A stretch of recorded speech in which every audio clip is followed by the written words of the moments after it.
तिकडे परभणी कारागृहामध्ये एकाचा मृत्यू झालेला आहे। कोम्बिंग ऑपरेशन वेळी पोलिसांनी ताब्यात घेतलेलं होतं। परभणी राड्यानंतर पोलिसांचं कोम्बिंग ऑपरेशन सुरू होतं।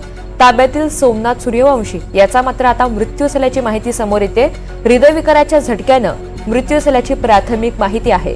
परभणीमध्ये पुन्हा तणाव वाढण्याची शक्यता आहे। शहरामध्ये याच पार्श्वभूमीवर ठिकठिकाणी मोठा पोलीस बंदोबस्त तैनात करण्यात आलाय। परभणीच्या रुग्णालयात नागरिकांची आता मोठ्या प्रमाणात गर्दी झाली आहे।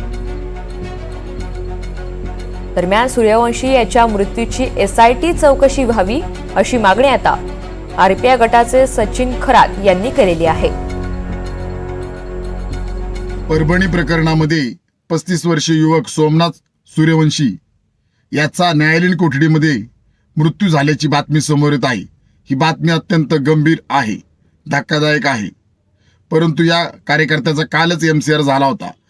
परंतु या कार्यकर्त्याला पोलिसांकडून बेदम मारहाण करण्यात आल्याची बातमी समोर येत आहे।